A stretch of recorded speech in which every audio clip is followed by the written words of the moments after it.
A Bad Case of Stripes by David Shannon. Read by Big Papa Scott. Camilla Cream loved lima beans, but she never ate them. All of her friends hated lima beans, and she wanted to fit in. Camilla was always worried about what other people thought of her. Today she was fretting even more than usual. It was the first day of school, and she couldn't decide what to wear.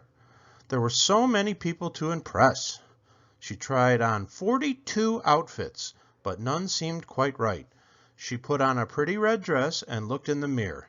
Then she screamed.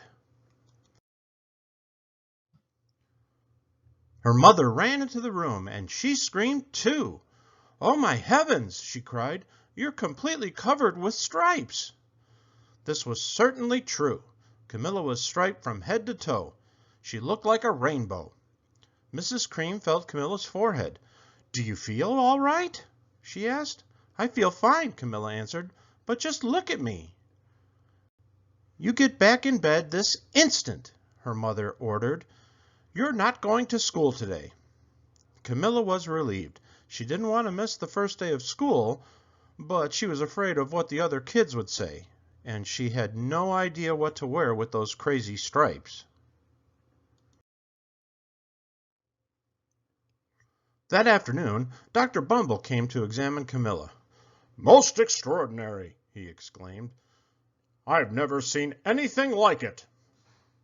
And you having any coughing, sneezing, runny nose, aches, pains, chills, hot flashes, dizziness, drowsiness, shortness of breath, or uncontrollable twitching?" "No," Camilla told him. "I feel fine." "Well then," Dr. Bumble said, turning to Mrs. Cream, "I don't see any reason why she shouldn't go to school tomorrow. Here's some ointment that should help clear up those stripes in a few days. If it doesn't, you know where to reach me." And off he went. The next day was a disaster. Everyone at school laughed at Camilla. They called her Camilla Crayon and Night of the Living Lollipop. She tried her best to act as if everything was normal, but when the class said the Pledge of Allegiance, her stripes turned red, white, and blue, and she broke out in stars. The other kids thought this was great. One yelled out, "Let's see some purple polka dots." Sure enough, Camilla turned all purple polka dotty. Someone else shouted, "Checkerboard!" and a pattern of squares covered her skin. Soon everyone was calling out different shapes and colors, and poor Camilla was changing faster than you can change the channels on a TV. That night, Mr. Harms, the school principal, called. "I'm sorry, Mrs. Cream," he said. "I'm going to have to ask you to keep Camilla home from school. She's just too much of a distraction, and I've been getting calls from other parents. They're afraid those stripes might be contagious."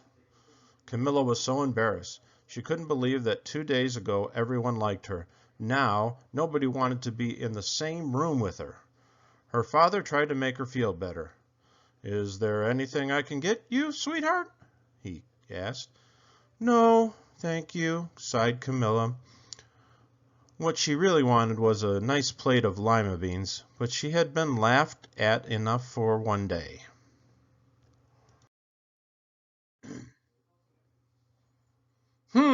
Well, yes, I see," Dr. Bumble mumbled when Mr. Cream phoned him the next day. "I think I'd better bring in some specialists. We'll be right over." About an hour later, Dr. Bumble arrived with 4 people in long white coats. He introduced them to the Creams. "This is Dr. Grope, Dr. Sponge, Dr. Cricket, and Dr. Young." Then the specialists went to work on Camilla.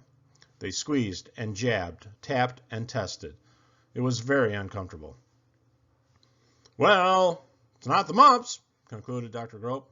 "Or the measles," said Dr. Sponge. "Definitely not the chicken pox," put in Dr. Cricket. "Or sunburn," said Dr. Young. "Try these," said the specialist. They each handed her a bottle filled with different colored pills. "Take one of each before bed," said Dr. Grope. Then they filed out The front door followed by Dr. Bumble. That night, Camilla took her medicine. It was awful. When she woke up the next morning, she didn't feel different, but when she got dressed, her clothes didn't fit right.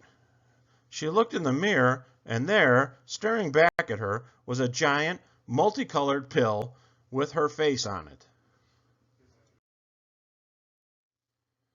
Dr. Bumble rushed over as soon as Mrs. Cream called, but this time, instead of the specialist, he brought the experts.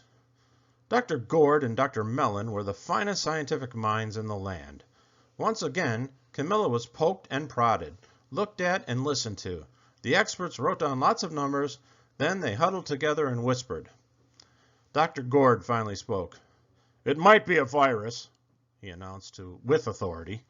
Suddenly, fuzzy little viral balls appeared all over Camilla. "Or possibly some form of bacteria," said Dr. Mellon. Out popped squiggly little bacteria tails. "Or it could be a fungus," added Dr. Gord. Instantly, Camilla was covered with different colored fungus blotches. The experts looked at Camilla, then at each other. "We need to go over these numbers again back at the lab," Dr. Gord explained. "We'll call you when we know something." But the experts didn't have a clue, much less a cure. By now, the TV news had found out about Camilla. Reporters from every channel were outside her house telling the story of the bizarre case of the incredible changing kid. Soon a huge crowd was camped out on the front lawn. The Creams were swamped with all kinds of remedies from psychologists, allergists, herbalists, nutritionists, psychics, an old medicine man, a guru, and even a veterinarian. Each so-called cure only added to the poor Camilla's strange appearance until it was hard to even recognize her. She sprouted roots and berries and crystals and feathers and a long furry tail, but nothing worked. One day, a woman who called herself an environmental therapist claimed she could cure Camilla. "Close your eyes," she said. "Breathe deeply and become one with your room." "I wish you hadn't said that," Camilla groaned. Slowly, she started to melt into the walls of her room. Her bed became her mouth, her nose was a dresser, and 2 paintings were her eyes. The therapist screamed and ran out of the house.